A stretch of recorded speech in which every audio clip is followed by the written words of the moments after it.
Hello and welcome back. Today is Friday, January 10th, 2025, and today we are reading the first interlude and the beginning of part 2, which is chapter 9 of Abhorsen by Garth Nix.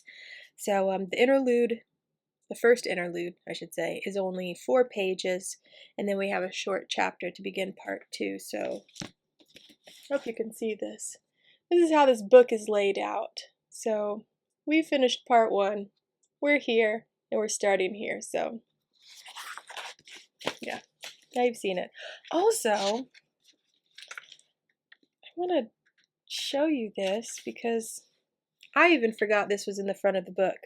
I think I've shown you this before when we were reading Sabriel, but like this is the map of the Old Kingdom, but there's also this little bit which shows you some other things like Abhorsen's house, the island, so I thought that was really cool.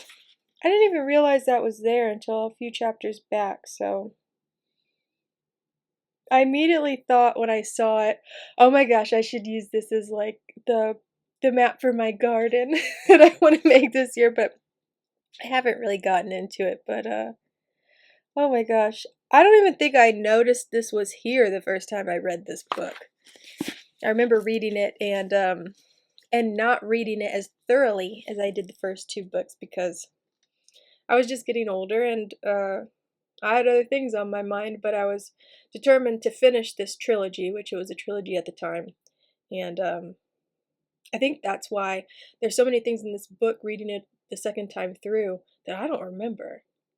Because I remember at some points being like, oh my god, I should read this today, and like skimming it, like trying to speed read through parts of it. And that is no way to read a book. You shouldn't read a book if you feel like you're reading it because you have to. You should read a book because, you want to know what's in it. But I don't know.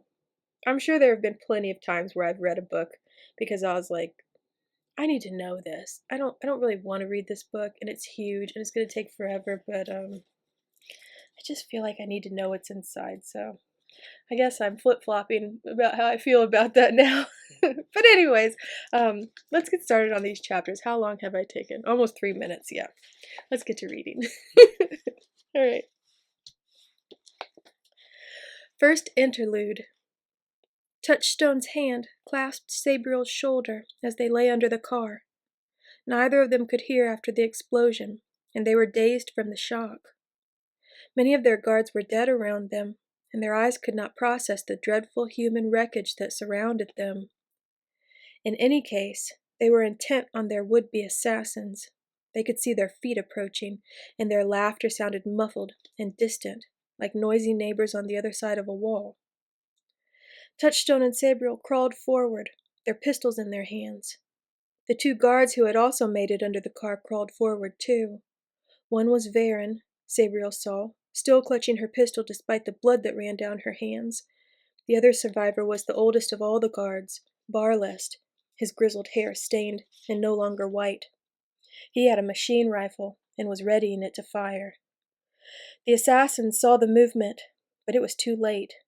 The 4 survivors fired almost at the same time, and the laughter was drowned in an assault of sudden gunfire.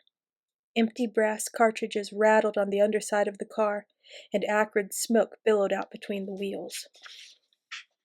"To the boat!" shouted Barlest to Sabriel, gesturing behind him. She couldn't hear him properly at first, till he had shouted in 3 times, "Boat! Boat! Boat!" Touchstone heard it too. He looked at Sabriel, and she saw the fear in his eyes, but it was fear for her, she knew, not for himself. She gestured back towards the lane that ran between the houses behind them. That would take them to Larnery Square and the Warden's Steps. They had boats there, and more guards disguised as river traders. Damet had carefully prepared several escape routes, but this was the closest. As in everything, he had thought only of the safety of his king and queen. "Go!" shouted Barlest. He had changed the drum on his automatic rifle, and he began firing short bursts to the right and left, forcing any of their attackers who had made it back to cover to keep their heads down. Touchstone gripped Barlest's shoulder for a brief, final moment, then wriggled around and moved across to the other side of the car. Sabriel crawled next to him, and they briefly touched hands. Varen, next to her, took a deep breath and hurled herself out, leaping to her feet and running the second she was clear of the car. She got to the lane, crouched behind a fire hydrant, and covered Sabriel and Touchstone as they followed. But for the moment there were no shots apart from the disciplined burst from Bar Lest, still under the car. "Come on!" reared Touchstone, turning at the entrance to the lane. But Bar Lest did not come, and Varen grabbed Touchstone and Sabriel and pushed them down the lane, shouting, "Go! Go!" They heard Bar Lest shout a battle cry behind them, heard his footsteps as he charged out from under the car on the opposite side. There was one long shuddering burst of automatic fire and several louder single shots. Then there was silence, save for the clattering of their own boots on the cobbles, the pant of their labored breaths, and the beating of their hearts. Larnery Square was empty. The central garden, usually the habitat of nannies and babies, was completely devoid of life. The explosion had probably happened only a few minutes ago, but that was enough. There had been plenty of trouble in Corvair since the rise of Coralini and his R-country thugs, and the ordinary citizens had learned when to retreat quickly from the streets. Touchstone, Sabriel, and Varen ran grimly through the square and clattered down the warden's steps on the far side. A drunken bargeman saw them, 3 gun-wielding figures splattered in blood and worse, and was not so drunk that he got in the way. He cowered to one side, hunching himself into as small a ball as possible. The Setham River flowed dirtily past the short quay at the end of the steps. A man dressed in the oilskin thigh boots and assorted rags of a tied dredger stood there, his hands inside a barrel that he'd presumably just salvaged from the muddy river flats. As he heard the clatter on the stairs, his hands came out holding a sawed-off shotgun, the hammers cocked. "Quirrell! A rescue!" shouted Varen. The man carefully decocked the shotgun, pulled a whistle out from under his many-patched shirt, and blew it several times. There was an answering whistle, and several more royal guards leapt up from a boat that was out of sight beneath the quay, the river being at low tide. All the guards were armed and expecting trouble, but from their expressions, none expected what they saw. "An ambush!" exclaimed Touchstone quickly as they approached. "We must be away at once." Before he could say any more, many hands grabbed him and Sabriel and practically threw them onto the deck of the waiting boat, Varen jumping on after them. The craft, a converted river tramp, was 6 or 7 feet below the quay, but there were more hands to catch them. Even as they were hustled into the heavily sandbagged cabin, the engine was going from a slow idle to a heavy throb, and the boat was shuddering into motion. Sabriel and Touchstone looked at each other, reassuring themselves that they were still alive and relatively unhurt, though they were both bleeding from small shrapnel cuts. "That is it," said Touchstone quietly, setting his pistol down on the deck. "I am done with Ancelstier." "Yes," said Sabriel, "or it is done with us. We will not find any help here now." Touchstone sighed, and taking up a cloth, wiped the blood from Sabriel's face. She did the same for him. Then they stood and briefly embraced. Both were shaking, and they did not try to disguise it. "We'd best see to Varen's wounds," said Sabriel, as they let go of each other, "and plot a course to take us home." "Home!" confirmed Touchstone. But even that word wasn't said without both of them feeling an unspoken fear. Close as they had come to death today, they feared their children would face even greater dangers, and as both of them knew so well, there were far worse fates than simple death. All right, now, Chapter 9. A Dream of Owls and Flying Dogs. Nick was dreaming the dream again of the lightning farm and the hemispheres coming together. Then the dream suddenly changed, and he seemed to be lying on a bed of furs in a tent. There was the slow beat of rain on the canvas above his head, and the sound of thunder, and the whole tent was lit by the constant flicker of lightning. Nick sat up and saw an owl perched on his traveling chest, looking at him with huge golden eyes. And there was a dog sitting next to his bed. A black and tan dog, not much bigger than a terrier, with huge, feathery wings growing out of its shoulders. At least it's a different dream, part of him thought.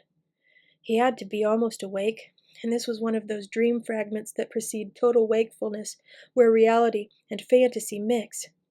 It was his tent, he knew, but an owl and a winged dog. I wonder what that means, Nick thought, blinking his dream eyes. Lirael and the disreputable dog watched him look at them, his eyes sleepy, but still full of fevered brightness.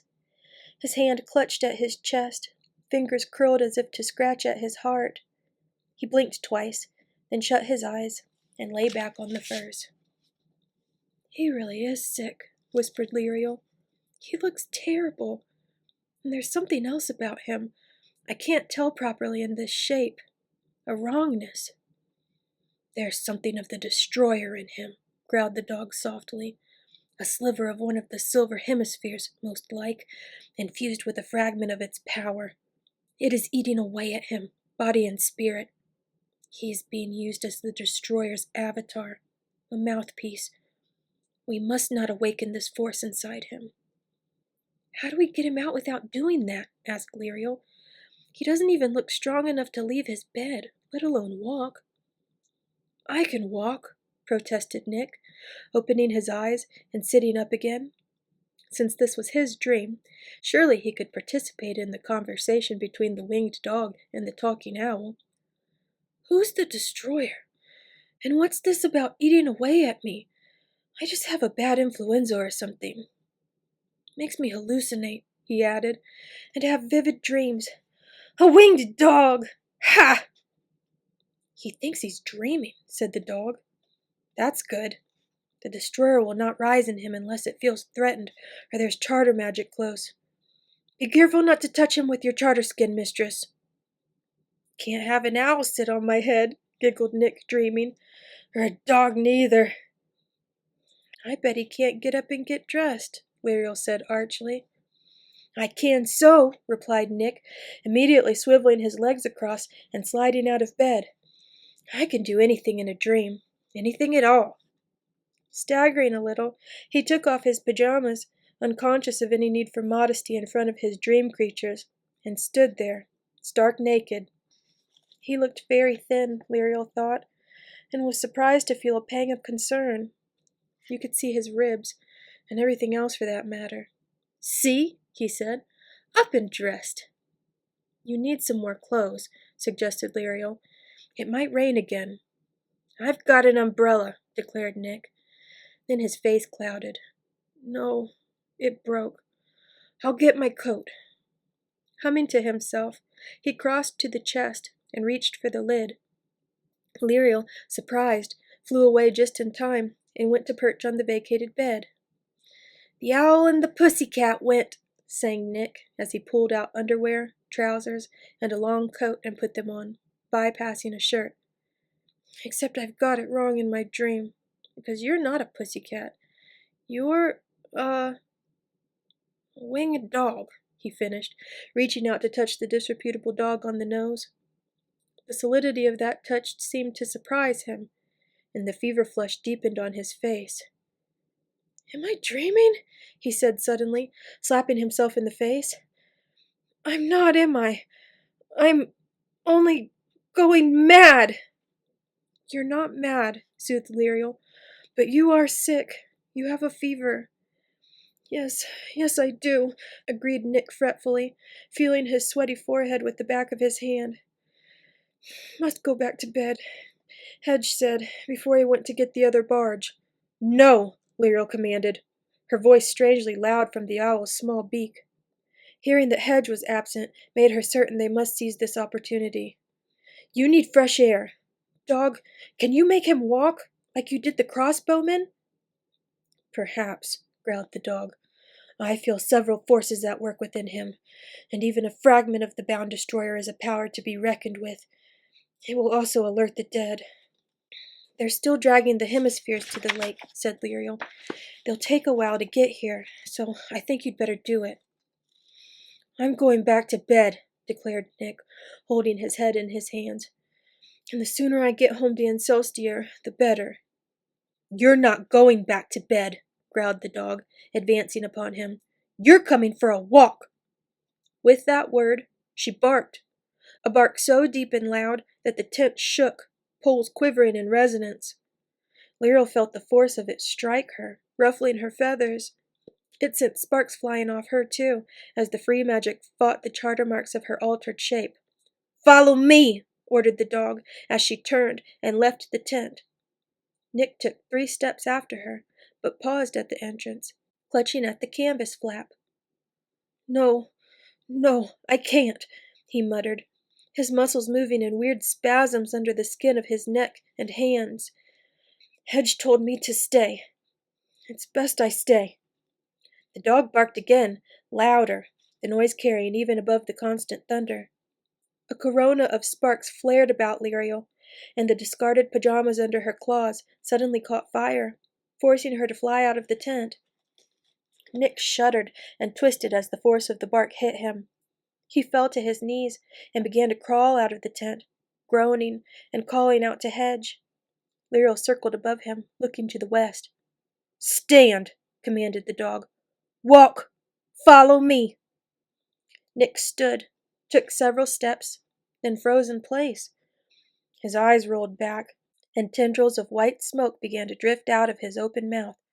"Mistress!" shouted the dog. "The fragment wakes within him! You must resume your form and quell it with the bells!" Lirael dropped like a stone, instantly calling up the charter marks to unravel the owl skin she wore, but not before her huge golden owl eyes had cut through the lightning-laced night to where the dead toiled to move the silver hemispheres. Hundreds of dead hands were already throwing down their ropes and turning towards the tent.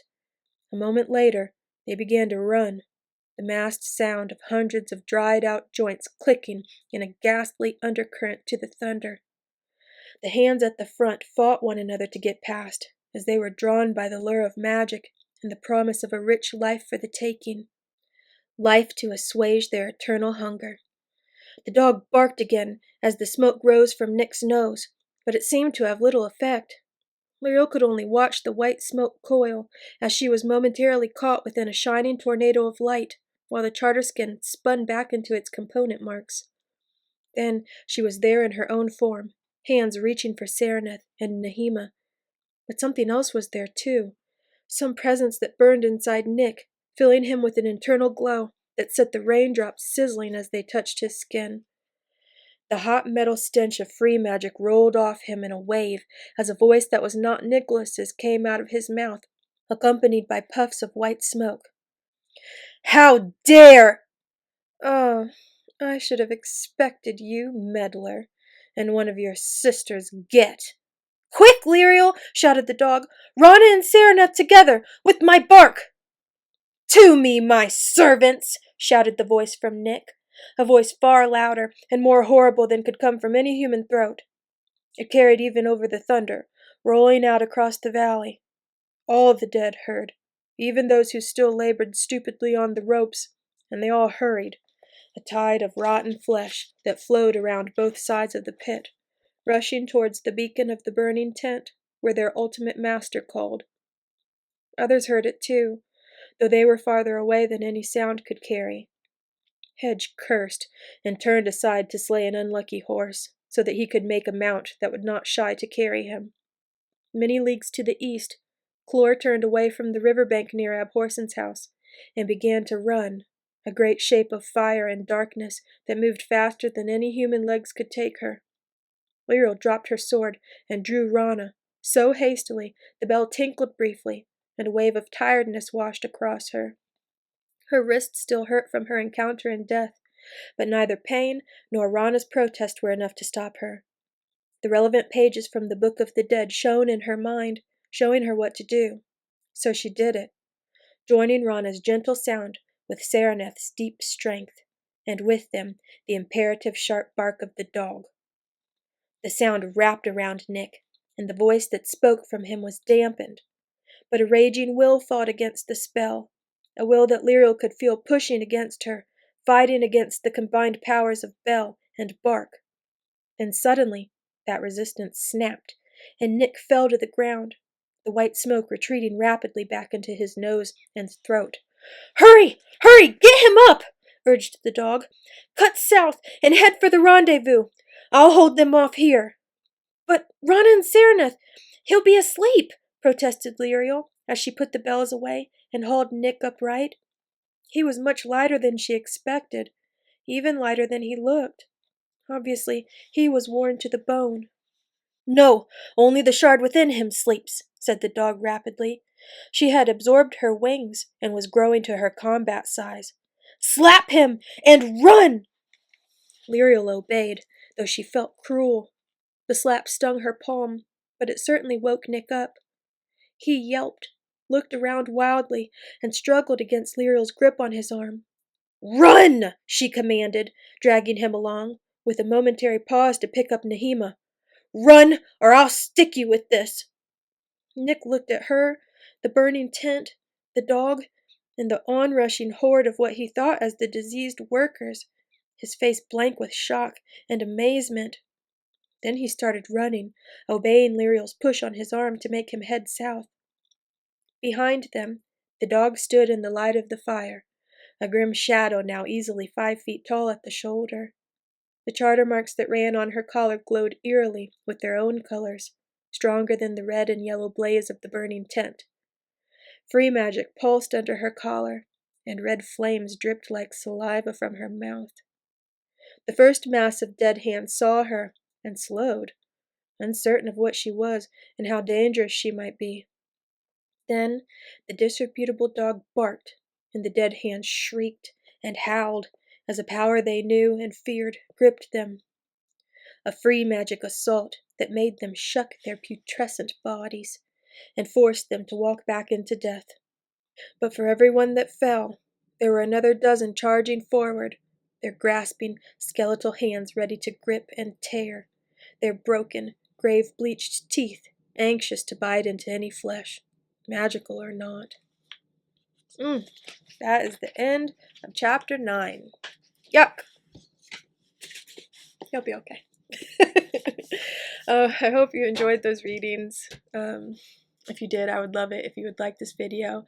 Comment if you like. I love listening to your comments, and I love reading your comments, not listening to them, but you know what I mean. And if you haven't already, please subscribe to my channel. Thank you to the new subscribers. Hello and welcome. I hope you enjoy these videos.